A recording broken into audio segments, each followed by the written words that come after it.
Okay, I'm Joe Lewkowicz with Coldwell Banker Realty. Welcome to our June market update for Northwest Tampa.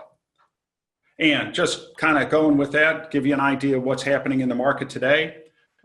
Inventory levels are still running at under $300,000. We're running at about 3 months of inventory. Under 200,000, we're probably running at a month of inventory. That means house comes up on the market. If it's nothing seriously wrong with it, it gets sold right away.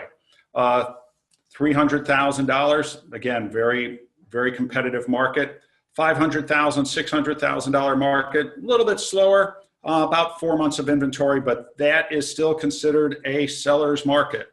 $1 million and above, still a lot of properties for sale. We're running at about 7 to 8 months of inventory, which is still low by historical standards for that price range, especially in North Tampa.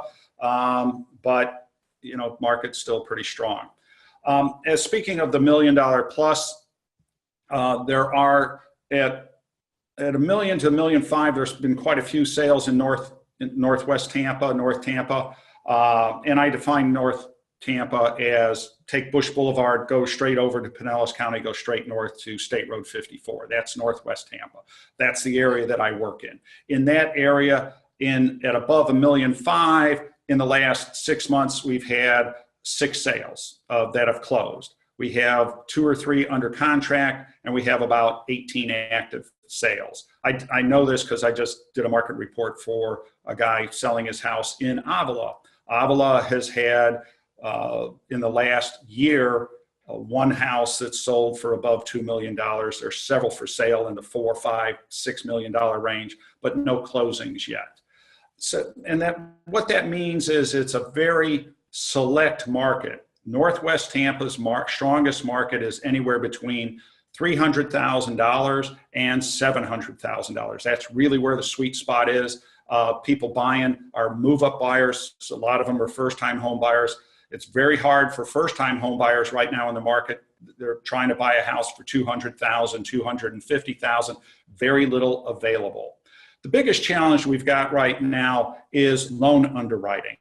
The banks are giving pre-qualifications to people. They're saying they're okay, but when they get into their verifications, their credit reports, and do the final work, they're much harder about giving people the loan. They're making them jump through many, many more hoops than they were. Closings are to some extent being delayed. That a little bit is an issue at this time of year where everybody's overworked. But if there's any blemishes on the credit, you have to take care of them. It's good to know your credit report and get a credit score and know that everything's in line before you go apply for a loan. Because otherwise the banks are popping a lot of things back, and unfortunately they're doing it at the last minute. We've got several where people were pre-qualified. The bank is saying you're approved. At least the mortgage loan officer is saying you're approved. We've got you conditional approval. It goes to the loan underwriter. The conditional approval comes back and saying we need this, this, this, and this. And sometimes those are really hard to get.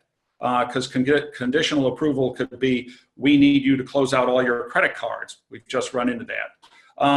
So you have to, and these are the kind of things where you have to have somebody who's staying on top of that. Now, these are not our buyers, but because it's our listing, we're really making sure we stay on top of that constantly to make sure we have a very good close, to make sure we close on time, not have any delays unless we can help it.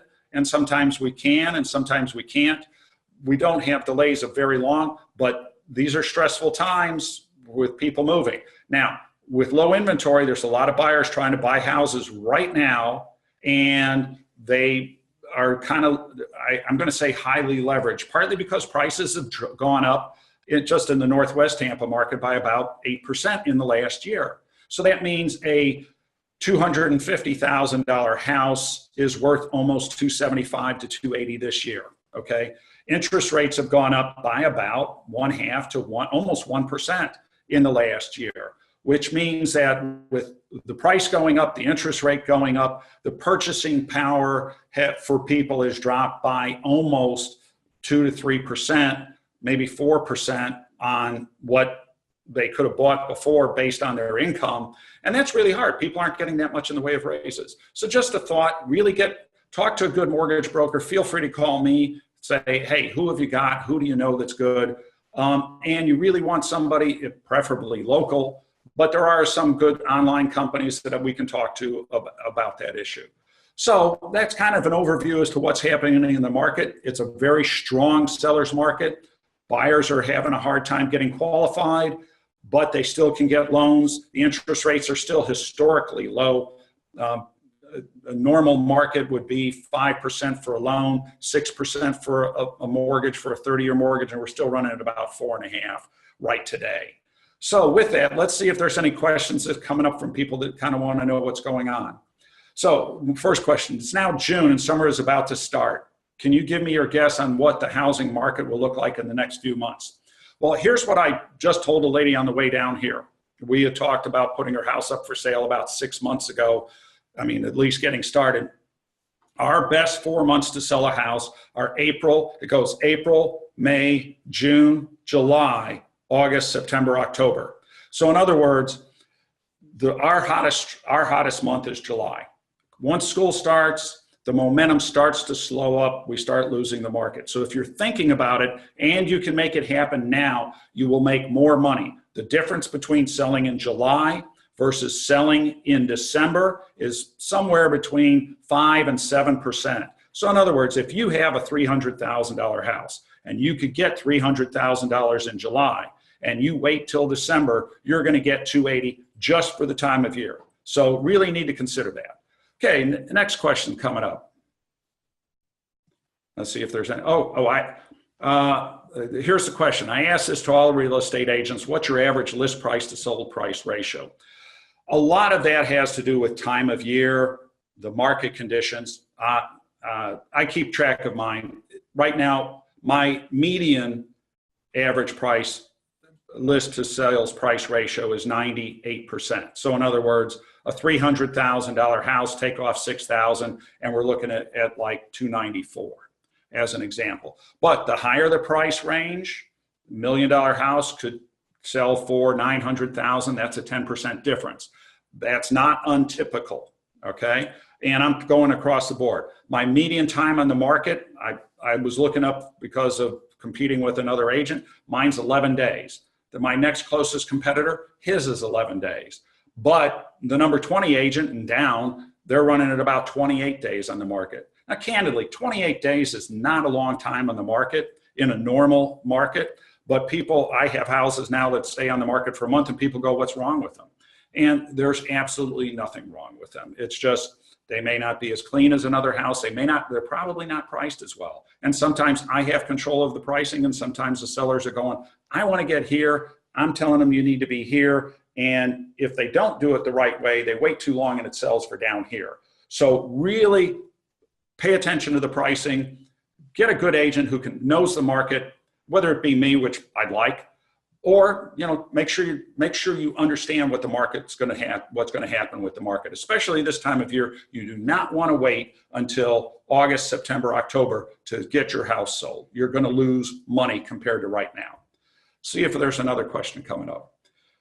If I want to take selling my home into my own hands, what advice would you give me to start? Don't.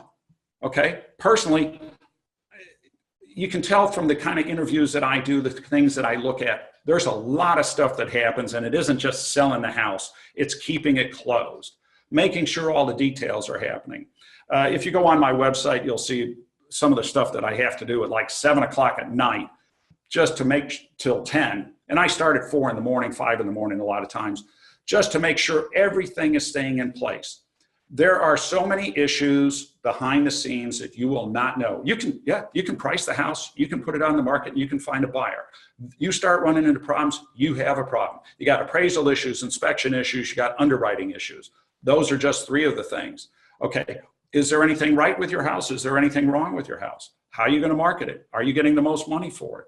Okay, there's a lot of things that can happen, so I don't recommend it. See if there's another question that came up. I hear you are the best in North Tampa area, but what is your best marketing plan or strategy for my needs as a first-time home buyer? Kind of went over this a little bit earlier when I was talking about the overall market. Get qualified by a good lender. Make sure you know what a good lender is, okay? Don't go online and pick so-and-so because they have the best interest rates. Are you talking to somebody local? Have you got your credit all cleared up? Now, if you come in with a pre-approval letter, that means you've gotten your income verified, you've gotten your credit report verified, you've gotten your employment verified, okay? That's better than a pre-qualification. It's a much more solid look. I look at those. Hey, I'll give you a perfect example. Yesterday, I had an offer, 2 days ago, I had an offer presented by an agent. Didn't get even a pre-qual letter, pre-qualification letter. I said, I need something from the lender. So I got something from the lender. I ended up calling the lender, which is what I like to do. And I got written back that, Joe, I got to be honest with you, I can get this loan, but the guy has a high debt to income ratio. He's self-employed and he doesn't have enough cash, so he has to have his closing costs paid. Now, that was all in the offer about closing costs paid, but it's middle of June. July is our strongest month to sell a home. We can't have this house tied up for 45 days and know we have a problem. So I gave the buyer's agent a solution that we could work out, and I don't know if they can make that happen or not. And that's one of the things. I don't know that they have enough experience. I talked to their manager, and candidly, their whole company works for a real estate company. And they sell 30 houses a year, which is okay, but you got 7 people doing that. I sell a little over 100, and it's just me. So my point being is, am I working with somebody that knows what they're doing, that they can make that sale? But you, as a first-time home buyer, get everything straight. Call me. I'll tell you what to do. I'll tell you who to talk to and where we can go from there. Let's see if there's any other questions coming up. So how important is the final walkthrough for the buyer? Got to do it. Here's what you're looking to review. Is everything working that day? Did the movers smash anything when they moved out? Did they leave everything that they were supposed to? Say, for example, supposed to have a washer and dryer. Is the washer and dryer still there? Supposed to have the chandelier in the dining room that you like. Is that still there? That's the kind of things you're looking for. Doesn't take a whole lot. You don't have to spend a lot of time there going over all the final details. You should have done that with the home inspection. And, that's when you really spend a lot of time.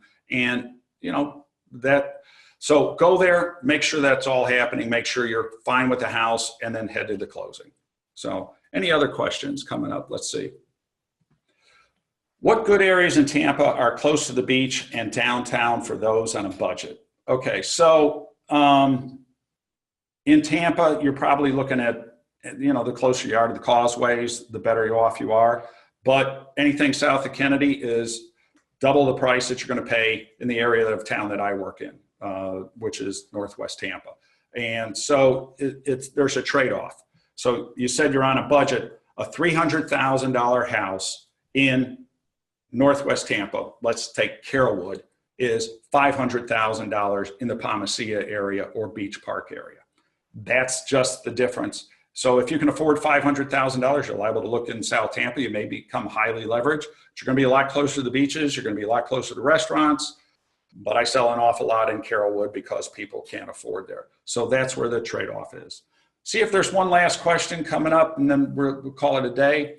Has the demand for home ownership in your area gone up or down this year?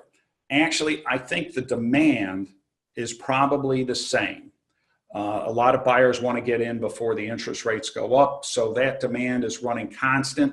What's different is the amount of inventory is less. People just they're just not moving as much. It's expensive to move.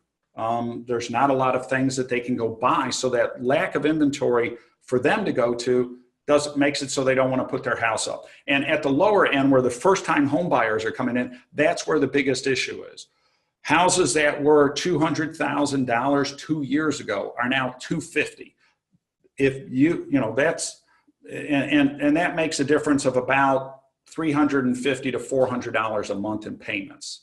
Okay, especially with the interest rates going up and that's a lot for people on a budget. It also means that if you were putting, say, 10% down, or let's say that you're putting 5% down, you had to come up with $10,000 before. Now you kind of come up with $12,500. Well, maybe the other 2,500 is not a problem to come up with, but if you're looking at 10%, you had 20,000, now you're going to come up with another 5,000. That's a lot more money when you're already squeezing on a budget. You know, maybe you just got married, you know, do you get a big raise? That's been the biggest issue that we're running into. First-time home buyers, they buy a house, those people can then move up, and that's where we're having the problem. And it's also harder for them to qualify because of credit issues. Well, that's it for today. Again, we do this the second Thursday of every month, and I hope you enjoyed this. If you have any questions, feel free. My email is joeluke@me.com. That's joeluke@me.com. You can see me on the web, and happy to answer anything. Feel free to give me a call. And again, my name's Joe Lewkowicz, and no one works harder to sell your home.